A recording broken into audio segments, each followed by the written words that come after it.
अस्सलाम वालेकुम everyone. News session पे जी खुश आमदेद। सबको एक और वीडियो के साथ हाजिर है। तो उम्मीद करता हूँ जी आप लोग बिल्कुल ठीक ठाक होंगे, एंजॉय कर रहे होंगे, लाइफ को सीख रहे होंगे। तो जी आज हमारी 5वीं वीडियो सीरीज जो हम कर रहे हैं जिसका नाम है occupational health and safety HSC basically ABC to XYZ learn from the scratch, जिसमें हम HSC को बिगनर से एक्सपर्ट लेवल तक आसान और इफेक्टिव तरीके से सीखने की कोशिश कर रहे हैं। जी आज हमारा मॉड्यूल सेकंड स्टार्ट होगा, which is very important, specially अगर आप अपने जो कॉन्सेप्ट हैं उनको बेसिक्स को क्लियर करना चाहते हैं। तो today basically second module is fundamental concepts in HSC। तो इसमें हम कवर करेंगे जो इंपॉर्टेंट की टर्मिनोलॉजीज यूज होती हैं HSC में, उनको डिफाइन करेंगे, उनको लर्न करेंगे, एग्जाम्पल के साथ सीखने की कोशिश करेंगे। और मैं इसमें कोशिश करूंगा कि एक वीडियो में चंद एक जो कि अच्छे से कवर हो जाए और कम टाइम में और अच्छे से एक्सप्लेन हो जाए। तो शायद इसके लिए कुछ ज़्यादा वीडियोस करनी पड़ेगी हमें, लेकिन मैं चाह रहा था कि आप इफेक्टिवली चीज़ों को समझ सके, तो 3, 4 या 5 टर्मिनोलॉजीज को वीडियो में किया करेंगे। तो आज के जो हमारी फर्स्ट इस मॉड्यूल 2 का जो पार्ट 1 है उसमें हम the most important one hazard, risk और रिस्क असेसमेंट को कवर करेंगे, इनको डिफाइन करेंगे, एक्सप्लेन करेंगे और देखेंगे ये क्या है। तो उम्मीद करता हूँ आपके लिए बेनिफिशियल होगा। आप भी कोशिश करें इनको अच्छे से अंडरस्टैंड करें ताकि जो आपकी जो फाउंडेशन है HSC में वो स्ट्रॉन्ग हो सके। चलते हैं जी अपनी वीडियो की तरफ और स्टार्ट करते हैं आज के टॉपिक। प्रेजेंटेशन में जी खुश आमदीद। अपनी नेक्स्ट वीडियो है जी हमारी आज का। तो हमारा जो है फंडामेंटल कॉन्सेप्ट्स देखेंगे हम कि ऑक्यूपेशनल हेल्थ एंड सेफ्टी की जो फंडामेंटल कॉन्सेप्ट्स हैं या बेसिक टर्मिनोलॉजीज हैं तो उनको अंडरस्टैंड करेंगे। उसकी आज पहली वीडियोस है। तो चलते हैं जी अपनी प्रेजेंटेशन की तरफ। तो जी इंट्रोडक्शन की तरफ चलते हैं। आज हम occupational health safety environment HSC के जो बेसिक फंडामेंटल कॉन्सेप्ट्स हैं उनको अंडरस्टैंड करना शुरू करेंगे। ये HSC प्रैक्टिशनर के लिए बहुत इंपॉर्टेंट है कि जो बेसिक फंडामेंटल कॉन्सेप्ट्स हैं उनकी अच्छे से क्लैरिटी हो। तभी जाकर आप जो फील्ड में एफर्ट्स पुट करते हैं, एप्लीकेशन करते हैं, तो आपकी जो एप्लीकेशन है तभी आप वो पॉजिटिव हो सकती हैं और मोर इफेक्टिव हो सकती हैं अगर आपके ये कॉन्सेप्ट्स क्लियर हैं और आप जानते हैं कि कौन सी चीज़ क्या है और इसको कैसे आपने अप्लाई करना है। तो जो प्रैक्टिकेबल सॉल्यूशन होते हैं तो इनके लिए बहुत इंपॉर्टेंट है कि आपके पास ये नॉलेज जो है या जो क्लैरिटी, कॉन्सेप्चुअल क्लैरिटी है, ये होनी चाहिए। तभी आप जाके अपना पॉजिटिव जो रोल है वो प्ले कर सकते हैं। तो चलते हैं जी, आज देखते हैं नेक्स्ट क्या कौन-कौन से जो टर्म्स हैं वो आज हम सीखेंगे। जी, आज कौन सी टर्मिनोलॉजीज़ हम देखते हैं जी। पहले हम हैज़र्ड को अंडरस्टैंड करेंगे, उसके बाद हेल्थ हैज़र्ड्स देखेंगे कि हेल्थ हैज़र्ड्स क्या हैं और सेफ्टी हैज़र्ड्स को अंडरस्टैंड करेंगे, फिर रिस्क को अंडरस्टैंड करेंगे और उसके बाद हमारा रिस्क असेसमेंट क्या होती है, इसको अंडरस्टैंड करेंगे। ले जी, अब सबसे पहले जी हैज़र्ड को अंडरस्टैंड करते हैं। तो इसकी डेफिनेशन देखते हैं पहले। पोटेंशियल सोर्स ऑफ हार्म और adverse health effect on a person, property और एनवायरनमेंट। तो यहाँ पर वो कहता है कि कोई भी ऐसी चीज़ या सोर्स जो आपका नुकसान कर सकता है, प्रॉपर्टी का नुकसान कर सकता है, एनवायरनमेंट का नुकसान कर सकता है, ऐसी चीज़ को हम हैज़र्ड कहते हैं। एक और डेफिनेशन देखते हैं। A situation, condition, or object that has a potential to cause harm, injury, illness, or death to the people, property, or environment. Again, यहाँ पर उसने जो आपका सोर्स ऑफ हार्म है उसको एलेबोरेट किया, डिस्क्राइब कर दिया कि वो कंडीशन हो सकती है, सिचुएशन हो सकती है या ऑब्जेक्ट हो सकता है। अब सिचुएशन क्या है? फॉर एग्जांपल आप ऐसी सिचुएशन है जो आप अवॉइड नहीं कर सकते और उसमें आपको काम करना है, खतरनाक है, वर्क एट हाइट है, आपने हाइट पे काम करना, सिचुएशन है, अवॉइड नहीं कर सकते, खतरनाक है, नुकसान हो सकता है। कंडीशन है आप ऐसे माहौल में काम कर रहे हैं जहाँ पे स्लिप बारिश हो रही है, पानी गिरा हुआ है, स्लिपरी हालात है, ठीक है? तो वहाँ पे आपका नुकसान हो सकता है। ऑब्जेक्ट क्या है जी? कोई फिजिकल चीज़ है जो फिजिकली एग्जिस्ट कर रही है in the form of a machine, equipment, cutter वगैरह हो सकते हैं, आपके शार्प ब्लेड्स हो सकते हैं। तो ये सारी चीज़ें, तो ये आपका नुकसान कर सकती है। तो ऐसी कोई भी चीज़ जो कि आप कंडीशन हो सकती है, सिचुएशन हो सकती है या फिर ऑब्जेक्ट हो सकता है, जिसमें पोटेंशियल है कि वो आपका नुकसान कर सकता है, ऐसी चीज़ को हम हैज़र्ड कहते हैं। अब इसको समझते हैं, थोड़ा-सा अंडरस्टैंड करते हैं थोड़ा-सा। अब हैज़र्ड जी, फॉल फ्रॉम हाइट एक हैज़र्ड है, फॉलिंग फ्रॉम हाइट। आप हाइट पे काम कर रहे हैं, एजेस प्रोटेक्टेड नहीं है, चारदीवारी नहीं लगी हुई, छत पे काम कर रहे हैं, चारदीवारी नहीं लगी, नीचे गिर सकते हैं। स्कैफोल्डिंग यूज़ कर रहे हैं, लैडर यूज़ कर रहे हैं, वो कोलैप्स कर सकती है, टूट सकती है, नीचे गिर सकते हैं। जहाँ पे काम कर रहे हैं वहाँ पर प्रोटेक्शन नहीं है तो आप कोई डिस्ट्रैक्शन की वजह से नीचे आ सकते हैं। एयर लिफ्ट वगैरह यूज़ कर रहे हैं, चेरी पिकर हो सकता है या मैन लिफ्ट जिसे कहते हैं, तो वो माल फंक्शन कर सकता है, वो तेज़ी से वाइब्रेट कर सकता है, ठीक है? तो उसकी वजह से आप नीचे गिर सकते हैं, आपका नुकसान हो सकता है। देन जी आपके पास कोई भी आप ऐसा प्लेटफ़ॉर्म यूज़ कर रहे हो जो कमज़ोर है, तो वो भी गिरेगा, आपको भी नीचे गिरा देगा, तो ये फ़ॉल हैज़र्ड है। देन जी स्लिप एंड ट्रिप हैज़र्ड आता है। ये आपकी किस वजह से होता है जी?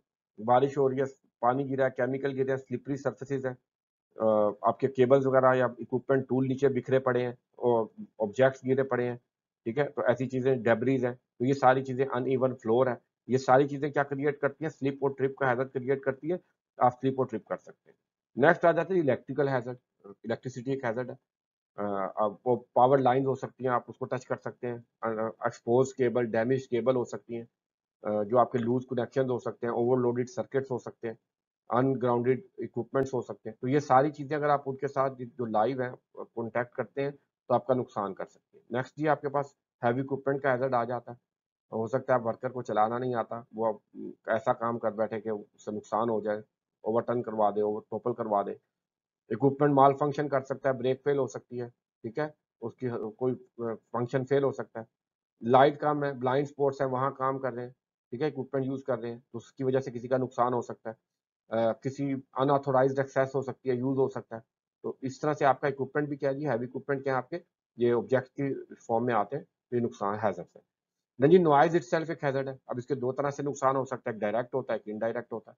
इनडायरेक्ट आप शोर की वजह से डिस्ट्रैक्शंस हो सकती हैं। आप कहीं काम कर रहे हैं तो शोर ज़्यादा है, आप किसी की इंस्ट्रक्शंस नहीं सुन सके, कोई वार्निंग नहीं सुन सके, आपका नुकसान हो गया। या इटसेल्फ नॉइज़ जो है, वो आपका हेल्थ इश्यूज़ क्रिएट कर सकती है, आपकी लिस्टिंग जो है उसको वीक कर सकती है, ठीक है? तो ये मुख्तलिफ किस्म के आपके इक्विपमेंट की मेंटेनेंस नहीं हुई, शॉर्ट कर रही है, ज़्यादा लुब्रिकेशंस नहीं हुई, पीपीज़ यूज़ नहीं कर रहे हैं, तो ये एक हैज़र्ड है।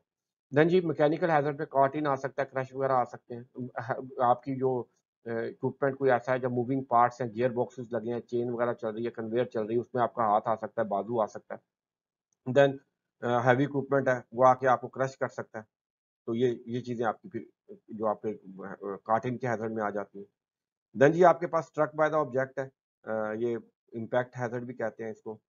फॉलिंग ऑब्जेक्ट्स हो सकते हैं, कोई फ्लाइंग ऑब्जेक्ट्स हो सकते हैं, हाई प्रेशर हाइड्रोलिक का हो सकता है, हाई प्रेशर लिक्विड, माल फंक्शन हुआ इक्विपमेंट, वर्क पीस निकल के आके लग सकता है। न्यूमेटिक टूल्स वहाँ वहाँ पे ये खतरा होता है। तो प्रोजेक्टाइल वगैरह कोई इधर से उधर से आ रहा है, आप कटर वगैरह यूज़ कर रहे हैं, उसका कोई पीस टूट गया, वो निकल गया, तो ये फ्लाइंग ऑब्जेक्ट्स हैं या प्रोजेक्टाइल हैं, ये आपका नुकसान कर सकते हैं। देन जी आपके पास हीट स्ट्रेस आ जाता है, गर्मी में काम कर रहे हैं, डिहाइड्रेशन हो सकती है और बहुत से नुकसानात हो सकते हैं। तो ये ठीक है, ये आपकी हेल्थ को अफ़ेक्ट कर सकते हैं। तो ये सारे हैज़र्ड्स की कुछ एग्ज़ाम्पल मैंने आपको दी हैं, तो इंशाल्लाह उम्मीद करता हूँ कि आपको हैज़र्ड्स की अच्छी क्लैरिटी हुई होगी। नहीं जी, अब आप जो आपके हैज़र्ड्स हैं, आप उनको बेसिकली हेल्थ हैज़र्ड्स को अलहदा कर सकते हैं और सेफ्टी को अलहदा कर सकते हैं, सेफ्टी हैज़र्ड्स को, ताकि आप अच्छे से अंडरस्टैंड कर सकें और आपकी जो रिस्क मैनेजमेंट है, वो भी ईज़ी हो जाती है और मोर इफ़ेक्टिव हो जाती है। अब हेल्थ हैज़र्ड क्या है जी? सिचुएशन और condition that has the potential to cause harm to person's health. अब इसमें आपकी ये कंडीशंस होती हैं, सिचुएशंस होती हैं, जो आपकी जो हेल्थ है, उसको डायरेक्टली या इनडायरेक्टली जो है, नुकसान कर सकती है, बीमार कर सकती हैं या बीमारी लगा सकती हैं। तो क्या-क्या आ सकता है इसमें जी? एस्बेस्टॉस है, इसका एक्सपोज़र होता है, बहुत डेंजरस मटीरियल है, नेचुरली अकरिंग है, लेकिन ये कैंसर करता है, डेथ हो जाती है। सिलिका डस्ट है, इसका एक्सपोज़र बहुत आम है, इसका बड़े नुकसानात, कैंसर वगैरह हो जाता है। लेड एक्सपोज़र है, इंडस्ट्री में बहुत ज़्यादा यूज़ होता है, बहुत खतरनाक मटीरियल है। देन जी केमिकल एक्सपोज़र किस मुख्तलिफ किस्म के सॉल्वेंट्स, पेंट्स वगैरह, इनके अपने-अपने नुकसानात होते हैं। मोल्ड एंड फंगल ग्रोथ है जी, आपके जहाँ ऐसी बेसिकली ये क्या है जी, आपके जिस तरह पानी में काई सी लग जाती है, इससे जो आपके ऑर्गेनिक मैटर्स होते हैं, लाइक वुड हो गई, ड्राई वाल्स वगैरह, तो यहाँ पर अगर नमी वगैरह ज़्यादा हो, तो आपने देखा होगा ये इनकी जो खराब होना शुरू हो जाती हैं। तो बेसिकली क्या है, ये एक किस्म एक लिविंग ऑर्गेनिज़्म है, जो कि आप बैक्टीरिया की तरह का कह लें होता है, और ये उसको लग जाता है और ये पैदा होना शुरू हो जाता है और आपकी लकड़ी को खाना शुरू कर देता है अंदर से। अब इसके हेल्थ इफ़ेक्ट हो सकते हैं बहुत ज़्यादा, ये आपको इन्फेक्शन वगैरह कर सकता है, एलर्जी कर सकता है, इस तरह के रेस्पिरेटरी नुकसान कर सकता है, तो इस तरह की चीज़ें हो सकती हैं। देन जी आपका नॉइज़ इंड्यूस्ड हियरिंग लॉस है, इसके सेफ्टी इनडायरेक्ट जो है इफ़ेक्ट है वो अलग है, और डायरेक्ट जो इनडायरेक्ट है वो सेफ्टी में आ जाते हैं, जो डायरेक्ट है उसमें आपकी हेल्थ इश्यूज़ हैं, हियरिंग लॉस हो सकता है। देन वाइब्रेशन इंड्यूस्ड इंजरीज़ हैं, ऐसे लोग जो इक्विपमेंट या चलाते हैं जिससे उनको कंटीन्यूअस वाइब्रेशंस मिलती हैं, तो उनके मसल्स वीक हो जाते हैं with the passage of time. Biological hazard है जी, आपके कोई ऐसी चीज़ ने काट दिया, स्नेक्स वगैरह, इंसेक्ट्स वगैरह जो खतरनाक हो सकते हैं, ज़हरीले हो सकते हैं। देन जी रेडिएशन एक्सपोज़र है, आपको जो म्यूटेशन जो आपकी उसको डिस्टर्ब कर देती हैं आपकी, जो आपको कैंसर वगैरह कर सकती हैं। देन जी मस्कुलोस्केलेटल डिसऑर्डर्स हैं, आपके रेपिटेटिव टास्क हैं, फॉर एग्जांपल मैनुअल हैंडलिंग करते हैं बहुत ज़्यादा लोग, बहुत ज़्यादा कीबोर्ड यूज़ करते हैं, तो ऐसे कामों से वक़्त के साथ-साथ जो आपके मसल्स वगैरह क्या होते हैं, वीक हो जाते हैं। तो ये कुछ हैज़र्ड्स बताया मैंने आपको जो हेल्थ हैज़र्ड्स की कैटेगरी में आते हैं। जी। अब सेफ्टी हैज़र्ड क्या होते हैं जी? सेफ्टी हैज़र्ड वो हैं जी जो आपको फिज़िकल हार्म कर सकते हैं, आपके एनवायरनमेंट को हार्म कर सकते हैं, या आपके जो बिजनेस है या प्रॉपर्टीज हैं उनको हार्म कर सकते हैं। तो ऐसी सिचुएशंस, कंडीशंस या ऑब्जेक्ट्स को हम क्या कहते हैं? फिजिकल सेफ्टी हैजर्ड कहते हैं। अब इसकी क्या क्या मिसाल हो सकती है? स्लिप ट्रिप्स हैं, फॉल हैजर्ड्स हैं, अनस्टेबल अनइवन सर्फेसेस आ जाते हैं, फॉल फ्रॉम हाइट्स आ जाता है, इलेक्ट्रिक्यूशन हो सकती है आपको, इलेक्ट्रिकल हैजर्ड आ जाते हैं, फायर हैजर्ड है आपका, बर्न कर सकता है, ठीक है। देन कन्फाइंड स्पेस के हैजर्ड्स आ जाते हैं इसके अंदर, जो आपकी जान ले सकते हैं, डेथ कर सकते हैं। देन जी आपके इंट्रैपमेंट और क्रशिंग हैजर्ड्स आ जाते हैं। पुअर लाइटिंग वगैरह की वजह से आपको फिजिकली नुकसान हो सकता है, किसी चीज से टकरा के गिर सकते हैं, नीचे गिर सकते हैं। वेदर बुरा हो सकता है तो उससे आपको जनाब फ्लडिंग वगैरह की वजह से या लाइटिंग या स्ट्रॉन्ग विंड्स की वजह से आपको क्या हो सकता है? नुकसान हो सकता है। तो सेफ्टी हैजर्ड वो है जी जो आपकी सेफ्टी को, फिजिकल सेफ्टी को जो है वो हार्म कर सकते हैं, या इन्वायरमेंट वगैरह को, या आपकी प्रॉपर्टी को। तो ये उसकी कुछ मिसालें मैंने आपसे शेयर कर दी। जी जी, अब नेक्स्ट रिस्क को अंडरस्टैंड करते हैं। अब ये बहुत इंपॉर्टेंट जो है ना हमारा रिस्क, ये लोग जो है ना अक्सर क्या करते हैं, वो हैजर्ड और रिस्क को कंफ्यूज कर लेते हैं, उनसे क्लैरिटी नहीं होती। तो इसको अंडरस्टैंड करना बहुत जरूरी है। ले जी, अब रिस्क क्या है? बेसिकली रिस्क जो है जी वो the likelihood of a hazard causing harm, likelihood of the hazard and combined with the severity of the potential harm. अब सादा अल्फाज में अगर कहा जाए तो जो आपका हैजर्ड है वो एक फिजिकल एंटिटी होता है, यानी कि वो सिचुएशन हो सकती है जो फिजिकली एग्जिस्ट करती है, वो कंडीशन हो सकती है जो फिजिकली एग्जिस्ट करती है, या वो ऑब्जेक्ट हो सकता है जो उसकी फिजिकल एग्जिस्टेंस है। जो रिस्क है ये उसकी प्रॉपर्टी है, ये फिजिकल रिस्क इटसेल्फ एग्जिस्ट नहीं करता। बेसिकली ये डिस्क्राइब करता है करेक्टरिस्टिक्स को हैजर्ड की। अब हैजर्ड की कौन सी करेक्टरिस्टिक्स को ये डिस्क्राइब करता है जी? सबसे पहले तो ये बताता है कि जी हैजर्ड जो है वो क्या प्रोबेबिलिटी या चांसेस है कि वो आपका नुकसान करेगा, ठीक है। ये अब उसकी करेक्टरिस्टिक है, तो उसको एक्सप्लेन करता है, डिस्क्राइब करता है। देन ये बताता है अगर वो आपका नुकसान करेगा तो कितना करेगा। तो ये दो चीजों के कॉम्बिनेशन को हम रिस्क कहते हैं। अब इसको जरा और अच्छे से अंडरस्टैंड करते हैं। अब बड़ी interesting C example, let's say जी आपके पास शेर है, लायन है। अब वो चिड़ियाघर में है, तो फिर तो जनाब वो आपके लिए एक डिस्प्ले है, टू इंजॉयमेंट है। आप जाते हैं वहां, उसके बाहर पिंजरे के खड़े हो जाते हैं, देखते हैं आप उसे। अब लायन क्या है? इटसेल्फ लायन एक हैजर्ड है, बहुत खतरनाक हैजर्ड है। अब क्या वहां पर वो आपका नुकसान करेगा? नहीं, आप तो जाके खुद उसको देख रहे हैं। क्यों? अब वहां पर जो उसकी लाइकलीहुड की एबिलिटी या कैपेसिटी है वो नहीं है उसके अंदर कि वो आपका नुकसान करेगा, क्योंकि वो पिंजरे में कैद है। लेकिन अगर वो किसी तरह आपका नुकसान कर दिया, आप ज्यादा क्लोज चले जाते हैं, तो वो आपकी जान भी ले सकता है। यानी कि उसके जो कॉन्सिक्वेंसेज है वो तो सुअर के सुअर के, इसलिए क्या है जी, आप पिंजरे से दूर रहते हैं, वो प्रोटेक्शन लगी होती है। अब जरा इमेजिन करें वो शेर की तरह बाहर आ जाए आपके सामने, तो बस फिर क्या हाल होगा? अब बताएं, अब क्या लाइकलीहुड है? अब वो जो लाइकलीहुड पहले पिंजरे की वजह से नहीं थी, अब वो क्या है जी, अब वो बहुत बढ़ गई है। यानी कि वो तो अटैक कर देगा आप पे, जब अटैक कर देगा तो नुकसान। तो अब हैजर्ड सेम है, लेकिन उसकी जो करेक्टरिस्टिक्स है वो कंडीशंस के साथ चेंज हो रही है। तो इस चीज को हम रिस्क कहते हैं, जो कि कॉम्बिनेशन होता है दो चीजों का। एक को हम कहते हैं लाइकलीहुड, कि उसकी क्या कैपेसिटी या चांसेस है कि वो नुकसान करेगा। सेकंड, अगर वो नुकसान करेगा तो कितना करेगा, उसको हम कॉन्सिक्वेंसेस कहते हैं। और इन दोनों के प्रोडक्ट को हम क्या कहते हैं जी? रिस्क कहते हैं। अब जरा इसको अंडरस्टैंड करते हैं, कैसे देखते हैं जी। अब ये सेफ्टी ऑफिसर साहब एक खड़े हैं जी, वो रिस्क देख रहे हैं। अब यहाँ एक एक्टिविटी हो रही है, देखे जी, वो पेंट एक्टिविटी कर रहा है, और देखे वो कैसे कर रहा है जनाब। वो उसने एक प्लेटफॉर्म बनाया है, प्लैंक रखा है, बजाय इसके उसको फिक्स किया जाए तो दो उसके जो को वर्कर हैं वो उसके ऊपर खड़े हो गए हैं, उनका वेट ज्यादा है, तो वो उसकी वजह से एक साइड पे उधर वेट ज्यादा होने की वजह से उन्होंने उसको खड़ा कर दिया, और वो जाके उधर खड़ा हो गया। अब बताएं क्या ये सेफ है? अब देखने वाला क्या सोच रहा है? अब जरा देखें, वो सोच रहा है जी ये तो अनसेफ एक्ट है, ये तो गलत काम कर रहा है। देन जी इसकी प्रोटेक्शन भी कोई नहीं आपके जहन में आ रहा है। देन जी जो बड़ा खतरनाक काम है, डेंजरस काम है, जो उसकी गिरने का खतरा है वो बहुत ज्यादा है, सर्टन है, यानी कि वो गिर के ही रहेगा यहाँ से, कोई भी हल्का सा मसला हुआ वो गिर जाएगा। अब इन सारी चीजों को आप लाइकलीहुड कहते हैं, ठीक है। आपने जो जो चीजें अभी देखी ना, इनको लाइकलीहुड कहते हैं। अब नेक्स्ट देखते हैं जी, अगर वो गिर गया तो होगा क्या? डेथ हो सकती है, ब्रोकन बोन हो सकती है, उसकी हड्डियां टूट सकती हैं, डिसेबिलिटी हो सकती है, कॉस्ट वगैरह आ सकती है, फाइनेंशियल या मेडिकल। अब ये जो दूसरी चीजें हमने देखी है, ये क्या है? ये उसकी सेवेरिटी या कॉन्सिक्वेंसेज है। अब रिस्क क्या है? आप इन दोनों को अगर मल्टीप्लाई कर दोगे, जो भी फैक्टर आपने निकाले हैं कंबाइन कर दोगे, तो इस की कॉम्बिनेशन को हम क्या कहते हैं? रिस्क कहते हैं। ले जी, तो हमने बहुत अच्छे अंदाज में एक्सप्लेन किया हैजर्ड्स को और रिस्क को। बेसिकली ये एचएसई की बैकबोन, आप ये कह लें कि ये पूरी एचएसई ही है। देखें, ऑक्यूपेशनल हेल्थ सेफ्टी एनवायरनमेंट की जो पूरी फील्ड है, उसमें आप करते क्या है? दो ही तो चीजें हैं। एक, आप हैजर्ड्स को आइडेंटिफाई करते हैं, देन जो उनके रिस्क हैं आप उन्हें कंट्रोल कर रहे होते हैं, और तीसरी टर्म जो आती है वो उनको करना कैसे है, तो वो उसका प्रोसेस का नाम है जी रिस्क असेसमेंट। तो ये इसलिए one of the most important जो आपका कॉन्सेप्ट है, तीसरा, उसको हम रिस्क असेसमेंट कहते हैं। इसकी अच्छी अंडरस्टैंडिंग होना बहुत जरूरी है। तो क्या है जी risk assessment? The process of identifying, evaluating and controlling the risk. अब बेसिकली क्या कहता है जी? कहता है ये एक ऐसा प्रोसेस है जिसके अंदर आप पहले हैजर्ड्स को आइडेंटिफाई करते हैं, जो आपका रिस्क होता है उसको इवेल्युएट करते हैं, और उसके बाद जो आप कंट्रोल मेजर लगा के उनको जो है वो सेव करते हैं अपने प्रोसेस को। इसका नाम रिस्क असेसमेंट है। जरा थोड़ा डिटेल में देख लेते हैं।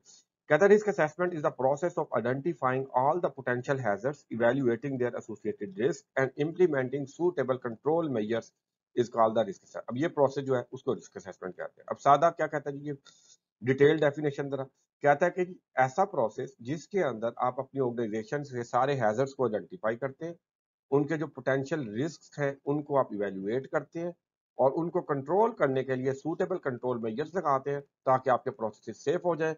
इस प्रोसेस को आप क्या कहते हैं? रिस्क असेसमेंट कहते हैं। तो अब इसमें कितनी चीजें होती है मिनिमम? अब ऐसा प्रोसेस जिसके अंदर सबसे पहले आइडेंटिफिकेशन ऑफ हैजर्ड होती है। आपने हैजर्ड्स को आइडेंटिफाई करना होता है, वो सेफ्टी के भी होते हैं, हेल्थ के भी होते हैं, और आपके इन्वायरमेंट के भी होते हैं। देन जी आपने असेसिंग करनी होती है, असेसमेंट करनी होती है। ये बहुत इंपॉर्टेंट फैक्टर है, इसको इंशाल्लाह जो हमारे नेक्स्ट लेक्चर्स होंगे उसमें हम डिटेल में कवर करेंगे कि असेसमेंट का मतलब ये होता है कि आपने देखना है कि जो चीज आप आइडेंटिफाई कर रहे हो क्या वो आपके बिजनेस को इम्पैक्ट भी कर रही है कि नहीं कर रही। ये बड़ा इंपॉर्टेंट फैक्टर होता है। ठीक है, तो हर हैजर्ड हमारे लिए खतरनाक नहीं होता, तो हमने उसकी असेसमेंट पहले करनी है कि क्या ये हमें इम्पैक्ट कर रहा है या नहीं कर रहा। देन आता है जी उसके बाद असेसमेंट के बाद आता है नेक्स्ट टर्म इवैल्यूएशन। फिर हम इवैल्यूएशन करते हैं ऐसे हैजर्ड जो असेसमेंट के मुताबिक हाँ हमारे लिए खतरनाक है या हम इम्पैक्ट कर रहे हैं। फिर उनकी इवैल्यूएशन होती है। इवैल्यूएशन में हम देखते हैं कितना नुकसान कर सक क्या चांसेस है कि नुकसान करेंगे और कितना करेंगे। देन उसकी बेसिस पर हम फिर प्रायोरिटाइजेशन करते हैं, जो इन्फॉर्मेशन हमने गैदर करी है अब तक। उसके बाद हम देखते हैं कि 5 6 या 10 हैजर्ड हम रिस्क मिल गए, इवैल्यूएट हो गए, तो कौन सा किस कैटेगरी में आ रहा है, हाई, लो और मीडियम में। तो जो फिर बहुत ज्यादा डेंजरस होते हैं या हाई होते हैं उनको हम पहले जो है वो एड्रेस करते हैं, प्रायोरिटाइज करते हैं।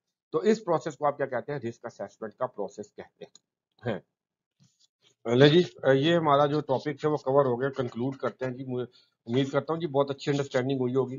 हमने देखा जी हैजर्ड क्या होता है, तो हमने देखा जी कोई पोटेंशियल सोर्स ऑफ हार्म को हम हैजर्ड कहते हैं। अब रिस्क क्या होता है? अब इसको सिंपल करना है ना लाइफ को, तो बिल्कुल हैजर्ड क्या है जी? Potential source of harm. Risk क्या है जी? Potential harm. तो ये दो चीजें होंगी। रिस्क असेसमेंट क्या है जी? अब ये जो पोटेंशियल सोर्स ऑफ हार्म है और जो पोटेंशियल हार्म है, इनको कंट्रोल करने का जो मेथड है उसको हम रिस्क असेसमेंट कह देते हैं। क्या है? Process of controlling hazard and mitigating the risk. ठीक हो गया जी। इसमें आपकी आइडेंटिफिकेशन आ जाती है, एस्टिमेशन आ जाती है, वैल्यूएशन आ जाती है, रिकॉर्ड कीपिंग वगैरह आ जाती है। अब रिस्क असेसमेंट क्या है जी? ये ऑक्यूपेशनल हेल्थ एंड सेफ्टी का एसेंशियल पार्ट है। ठीक है, ये आपके जितने भी आपने हैजर्ड और रिस्क है उनको कंट्रोल करके जो आपकी वर्क प्लेस की सेफ्टी है, इन्वायरमेंट के हवाले से, वर्कर्स के हवाले से और आपके बिजनेस के हवाले से, उसको इंश्योर करता है और मेक श्योर करता है कि जो आपका बिजनेस है वो सस्टेनेबल और प्रॉफिटेबल हो।